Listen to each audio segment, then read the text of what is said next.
mengajarkan kami Tuhan, dengan tubuh yang sehat, Engkau yang menyertai setiap kami.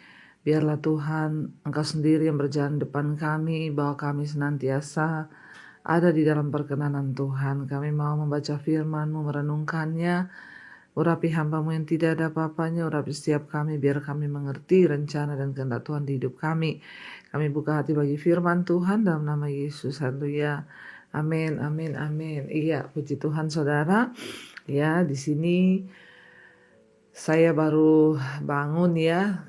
Kita di sini pagi dan saudara di sana itu ya malam. Hari ini puji Tuhan saya merayakan ulang tahun. Terima kasih buat semua ucapan selamat ya. Puji Tuhan ya, hari ini memasuki tanggal 14 di sini. Di sana sudah 14 malam. Ya, kami mengucap syukur, terima kasih ya terutama saya kepada Tuhan menambahkan 1 tahun lagi usia saya. Ya, dan biarlah kita semua sungguh-sungguh berada di dalam perkenanan Tuhan. Ya, saudara, saya juga berharap kita semua semakin hari semakin dekat dengan Tuhan. Biarlah hidup kita terus dalam perkenanan Tuhan ya, dan semakin kita sadari bahwa waktu-waktu yang kita punya di hidup ini ya semakin singkat. Karena itu biarlah kita memberi yang terbaik bagi Tuhan ya. Terima kasih sekali lagi ucapannya buat saya, Tuhan memberkati. Saya akan bacakan kesaksian terlebih dahulu sebelum kita mendengarkan firman Tuhan. Shalom, apa kabar Ibu Debbie? Saya Vivi dari Manado. Saya mau bersaksi, ya saya pertama mengikuti khotbah Ibu Debbie itu di Plaza Indonesia ya. Ketika itu saya datang ibadah di sana dan saya meneteskan air mata. Saya bahagia akan firman Tuhan yang Ibu jabarkan. Kayaknya 2 kali ya saya datang dan 2 kali juga saya berfoto bersama Ibu dan Bapak Daniel. Dan sejak itu saya mengikuti terus mesbah doa dan mesbah syukur. Walaupun tidak tepat pada jamnya. Tapi saya terus rindu dan haus akan firman yang Ibu jabarkan, dan itu semua sangat mempengaruhi kehidupanku. Saya juga melakukan baca firman sekarang ya sebelum tidur dan juga bangun pagi. Selesai baca firman saya berlutut berdoa buat anak-anak dan suami, juga buat saudara-saudara saya. Singkat cerita Bu, kesaksian saya saat itu mau dioperasi. Ketika mau dioperasi saya selalu mendengar mesbah doa, juga mesbah syukur. Itu yang menjadikan saya lebih teguh lagi dan imanku lebih kuat pada Tuhan Yesus. Setelah saya dioperasi sampai selesai, sebenarnya ada hambatan ketika ada dalam kamar operasi, tapi saya terus berdoa. Saya percaya saya mempunyai Tuhan yang hebat dan Tuhan yang sudah memberkati semua yang ada di kamar operasi itu. Dan akhirnya selesai, saya dibawa ke kamar rawat inap sampai 3 hari. Akhirnya saya boleh pulang. Puji Tuhan, saya baru sadar setelah 2 minggu. Wow, semenjak operasi sampai sekarang ini, saya tidak pernah merasakan sakit. Padahal saya dijahit dari paha 15 jahitan yang dipusar 60 benang, 60 jahitan. Memang ya luar biasa, Tuhan itu sangat baik. Saya dulu saya pulang dari rumah. Sejak saya dioperasi, saya di rumah sendiri. Namun saya bisa menghadapi semuanya sendiri karena Tuhan Yesus sangat memperhatikan saya sehingga saya dimampukan menjalani semuanya. Saya hanya bisa bilang, wow, Tuhan itu Tuhan yang dahsyat, Tuhan Yesus sangat baik dan terlalu baik. Saya berterima kasih juga pada Ibu Debbie, saya berdoa.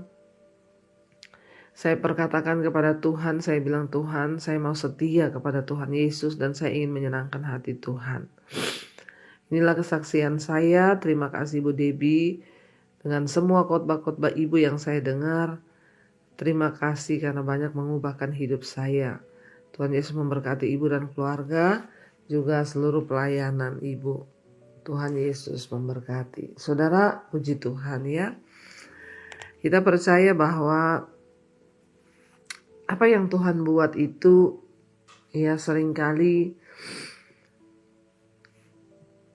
ya tanpa kita sadari luar biasa dalam hidup kita. Ya, kesaksian hari ini kita baca, yang saya baca dari seorang ibu. Ketika ada di kamar operasi, ya ibu ini terus berdoa mendengarkan firman Tuhan. Memuji menyembah Tuhan lewat misbah doa dan misbah syukur. Dulu saya pikir ya kita melakukan misbah doa itu biasa-biasa saja saudara. Ternyata bagi mereka yang ada di kamar operasi, mereka yang sedang ada di rumah sakit, mereka yang sedang ada di dalam pergumulan yang berat ya, misbah doa itu benar-benar sangat menjadi kekuatan ya. Dan kita semua bersyukur bahwa ya Tuhan itu dahsyat dan Tuhan itu luar biasa. Lewat misbah doa banyak sekali orang diubahkan, banyak sekali orang mendapatkan kekuatan. Ya, makanya saudara setialah untuk berdoa dan jangan lupa bagikan ya link misbah doa ini kepada temanmu, saudaramu, sahabatmu. Ya, mungkin mereka sedang ada dalam pergumulan yang berat dan mereka sedang ya juga tidak kuat menghadapi hidup, tapi ketika mereka berjumpa dengan Tuhan lewat firman Tuhan, ya maka mereka mendapat kekuatan. Terima kasih Ibu buat kesaksiannya, Tuhan memberkati. Baik, kita akan lanjutkan pembacaan firman Tuhan. Kemarin kita sudah selesai dengan ya Ulangan pasal 21, namun belum habis ya. Kita kemarin baru sampai di hak kesulungan. Tentang hak anak kesulungan.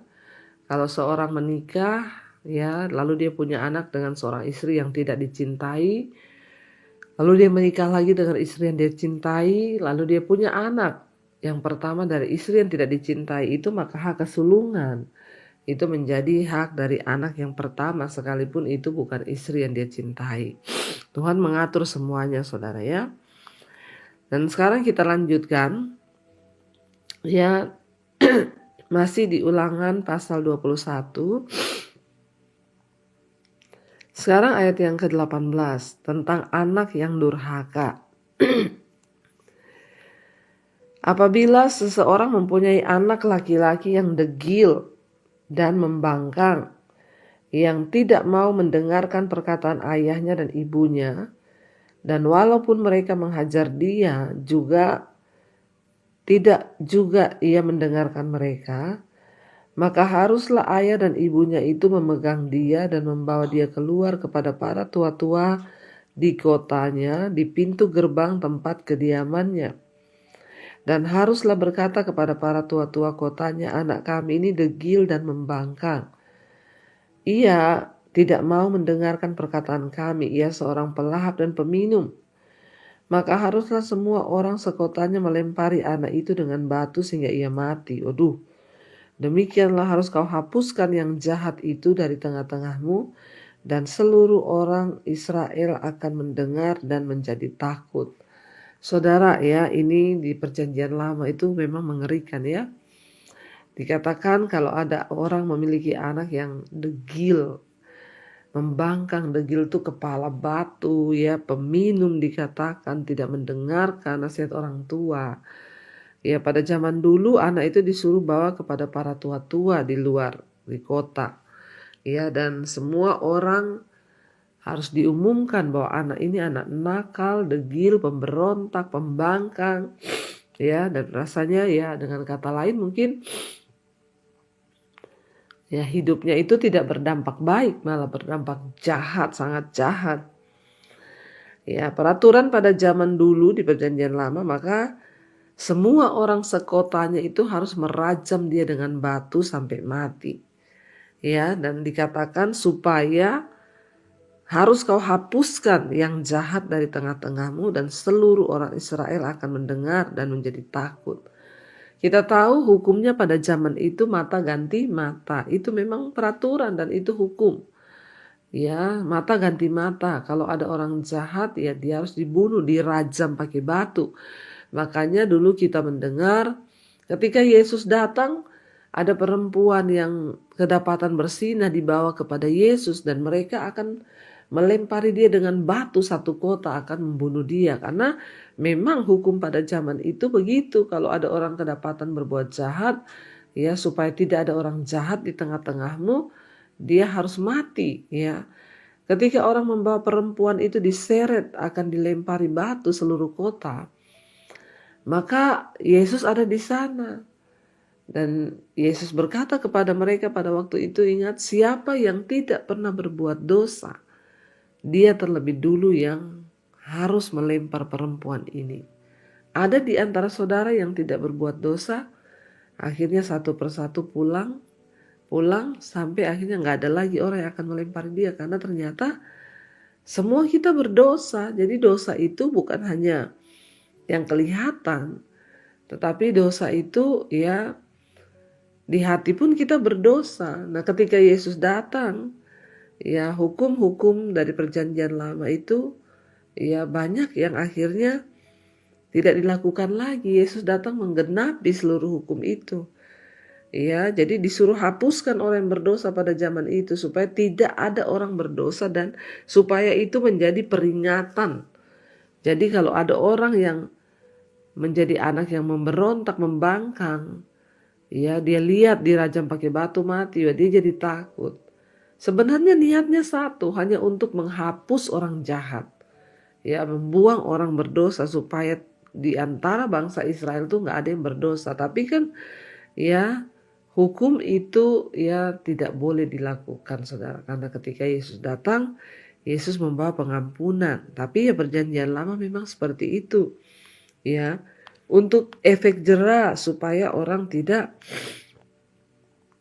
melakukan semua yang jahat. Jadi anak-anak yang tidak taat ya dan suka memberontak dikatakan dibawa di hadapan para tua-tua kota.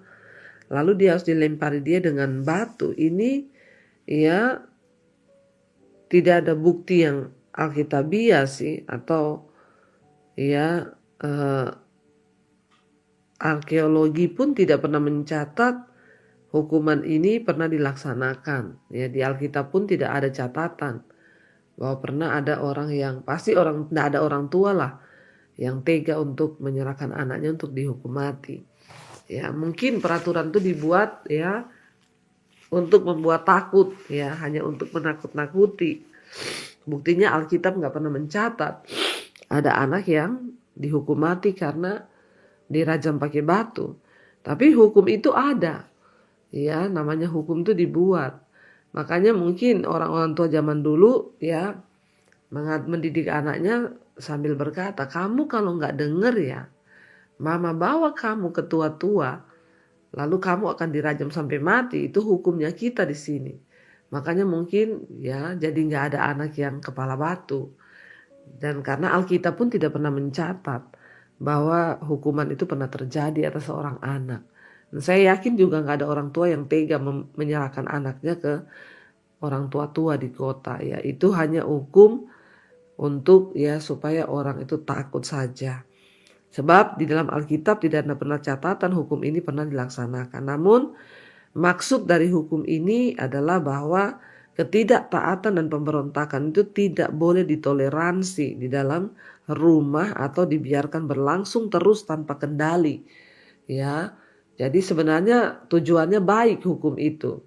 Karena kalau ada anak juga yang memberontak, tidak terkendali, orang tua udah gak bisa kendalikan, itu bahaya. Makanya bagi para orang tua pun kita harus punya ya otoritas Allah dalam hidup kita untuk mendidik anak-anak kita. Saya banyak dapat WA dari orang-orang tua yang, Bu, saya sudah tidak bisa mengatur anak saya. Kenapa itu bisa terjadi? Ya karena mungkin dari kecil saudara tidak pernah mendidik anak. Ya, kita selain dari firman Tuhan, ya waktu mereka masih kecil nggak apa-apa dipukul pakai rotan. Alkitab berkata kalau engkau menjauhkan rotan dari anakmu, maka dia akan menjadi anak-anak gampang yang tidak tahu aturan. Ya, justru karena ada hukum ini, bangsa Israel pada zaman itu pasti mendidik anak mereka dari kecil itu menjadi anak yang dengar-dengaran. Ya, saya dulu ketika anak-anak masih kecil, ya saya sediakan rotan kecil di rumah dan saya katakan kepada mereka ini adalah rotan kasih. Ya, kalau kamu nggak mau dengar-dengaran maka rotan ini ya kena di kaki saudara ya. Nggak apa-apa. Itu kita bisa lakukan waktu mereka masih kecil. Tapi ketika mereka sudah dewasa nggak bisa lagi kita pukul karena hatinya akan sakit. Dan saya bersyukur ya ketika saya mendidik mereka kelihatannya memang mungkin kalau ada orang yang lihat waktu itu saya pukul kakinya pakai rotan dia nangis. Ada yang bilang wah ini jahat. Nah, Alkitab berkata jangan jauhkan anakmu dari rotan. Ya karena di ujung rotan itu ada didikan. Ya kalau sudah terlanjur kita nggak pernah didik anak kita sampai besar dia membangkang, memberontak, kurang ajar. Ya Tuhan tidak mau. Makanya ada hukum yang berkata dia mending dirajam sampai mati supaya di tengah-tengahmu tidak ada orang pemberontak. Ya prinsip ini kita tahu bahwa ya tidak boleh ya ada orang pemberontak, Tuhan juga tidak mau. Dan tidak dapat ditoleransi di dalam rumah ketika berlangsung ada anak yang banyak ya anak-anak yang tanpa didikan itu akhirnya ya kita lihat bersama beberapa waktu yang lalu di Indonesia ada kasus pembunuhan terhadap orang tua. Orang tuanya diracun ya, karena tidak mau mengikuti keinginan sang anak. Ya ini kan ya makanya Tuhan bilang jangan ada anak-anak seperti itu. Dia harus dibunuh, dilem rajam pakai batu. Tapi kita tahu tidak pernah ada terjadi juga di Alkitab, nggak pernah dicatat. Ya, jadi saudara jangan menganggap enteng ya.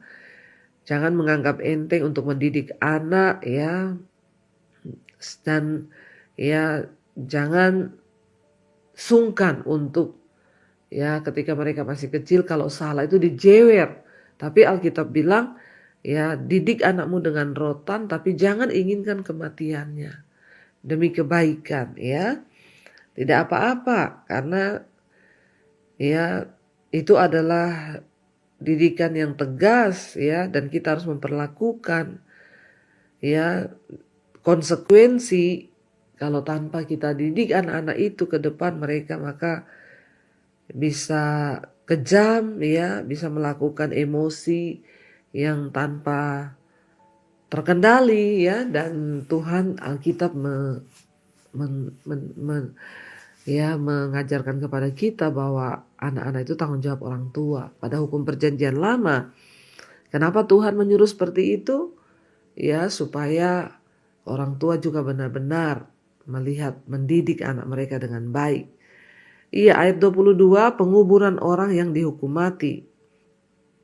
Ada aturan. Apabila seorang berbuat dosa yang sepadan dengan hukuman mati, lalu ia dihukum mati, kemudian kau gantung dia pada sebuah tiang, maka janganlah mayatnya dibiarkan semalam-malaman pada tiang itu, tetapi haruslah engkau menguburkan dia pada hari itu juga, sebab seorang yang digantung, ya dikatakan di sana, sebab seorang yang digantung itu ya sama dengan orang yang ya kena kutuk saudara pada zaman itu. Jadi hukuman mati pada zaman itu bukan ditembak ya kita tahu bersama kenapa Yesus itu disalib. Karena Yesus dijatuhi hukuman mati. Ya dianggap bersalah dan dijatuhi hukuman mati. Ya makanya Yesus harus disalib. Banyak orang tidak mengerti kenapa Yesus harus disalib karena aturan pada zaman itu. Orang yang berbuat salah kedapatan salahnya itu besar. Ya dia harus dihukum mati saudara. Dan hukuman matinya ya digantung di tiang, disalib. Ya makanya ya kita lihat ya kenapa Yesus disalib. Banyak yang bertanya ya karena itu adalah hukuman dikatakan di sana. Ya jangan dibiarkan mayatnya tergantung tapi pada hari itu juga harus diturunkan. Tidak boleh dibiarkan semalam-malaman pada tiang itu. Tetapi haruslah engkau menguburkan dia pada hari itu juga, sebab seorang yang digantung itu terkutuk ya. Terkutuk ya, dan dikatakan terkutuk oleh Allah. Janganlah engkau menajiskan tanah yang diberikan Tuhan Allahmu kepadamu menjadi milik pusakamu. Nah, memang hukuman mati pada zaman itu adalah digantung di tiang, yaitu disalib. Makanya Yesus harus disalib, ya. Kenapa, saudara? Ya, karena itu memang aturan pada zaman itu. Tapi Tuhan berkata, Allah bilang jangan sampai kamu biarkan mayatnya semalam-malaman. Makanya orang Yahudi itu sebagian mereka nggak suka melihat simbol salib. Ya, kalau bagi kita simbol salib itu adalah simbol pengorbanan. Yesus mati di salib. Tapi bagi orang Yahudi, salib itu bicara tentang kekejaman. Karena pada zaman dulu itu adalah bentuk sebuah hukuman. Mereka rata-rata tidak mau memakai salib atau tidak mau melihat salib. Karena akan diingatkan tentang hukuman pada zaman dulu. Ya, itu bicara tentang kejamnya penghukuman orang digantung di salib sampai mati. Tapi Yesus mati di atas kayu salib. Kita hari ini memakai lambang salib, memperingati kematian Yesus, bahwa dia pernah disalib untuk hidup kita. Tapi bagi orang Yahudi itu lambang kekejaman. Ya, dan kita percaya, saudara, ya, kita mengerti kenapa Yesus harus disalib. Ya, itu ya, karena memang bagi pada zaman dulu itu salib berbicara tentang ya penghukuman, orang yang terkutuk.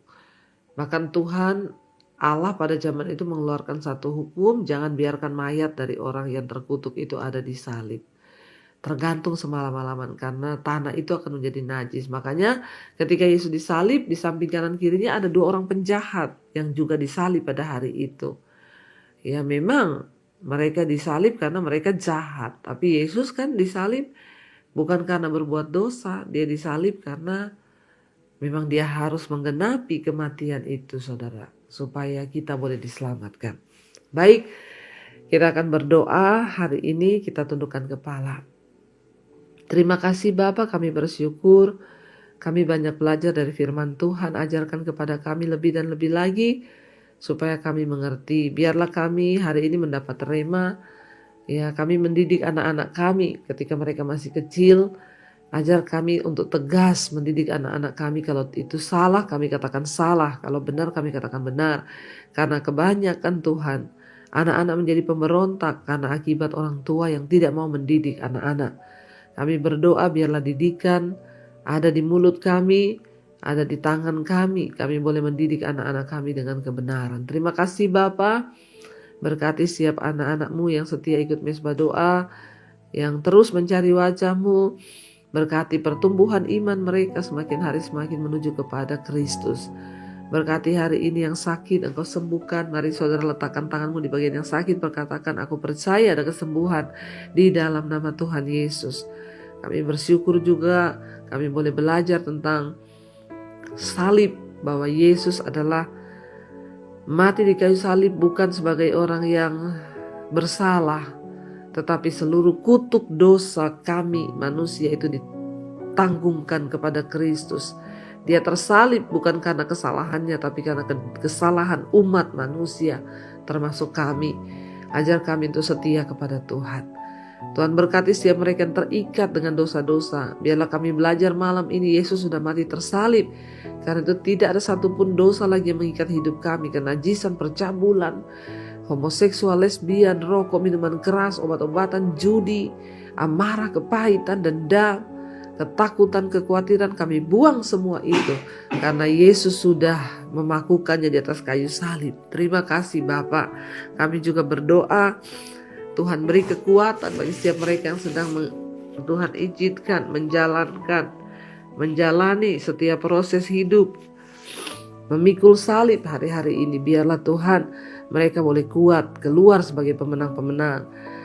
Berdoa bagi setiap mereka rindu punya keturunan, punya anak. Tuhan, Engkau beri anak keturunan ilahi, bukakan kandungan yang tertutup. Biarlah Bapa, setiap mereka yang sungguh-sungguh rindu mengalami pemulihan dalam rumah tangga, keuangan, hutang piutang. Tuhan, Engkau turut bekerja mendatangkan kebaikan. Berdoa bagi bangsa dan negara kami semua bersatu hati berdoa bagi Indonesia. Jamah dan lawat bangsa kami Tuhan. Lawat Indonesia agar terjadi hujan pertobatan. Biarlah Indonesia boleh dimenangkan. Biarlah damai sejahtera Kristus turun atas bangsa kami. Berkati Bapak Presiden Jokowi, wakilnya, seluruh jajaran kabinet yang ada. Bahkan kami berdoa Tuhan, biarlah lawatan Tuhan terjadi di atas bangsa kami dari Sabang sampai Merauke. Hujan pertobatan tercurah. Berkati juga bangsa-bangsa di 5 benua Asia, Afrika, Amerika, Eropa, Australia. Khususnya hamba sedang berada di benua Amerika. Lepaskan berkat Tuhan bagi setiap bangsa-bangsa. Hujan pertobatan tercurah atas setiap bangsa-bangsa. Nama Tuhan dipuji dan dipermuliakan. Kami percaya damai sejahtera mau turun atas setiap kami. Bahkan hamba berdoa Tuhan bagi bangsa kami Indonesia, terutama menjelang pemilu 2024, Tuhan pilih pemimpin yang terbaik. Engkau yang memegang kendali atas bangsa kami. Segala roh kekacauan, kerusuhan kami tolak, patahkan, hancurkan dalam nama Yesus. Terima kasih Bapa. Mari buka hati dan tanganmu saudara. Terimalah berkat dari Allah Bapa, cinta kasih Tuhan Yesus Kristus, penyertaan Allah Roh Kudus melimpah atas. And there I find you in the mystery.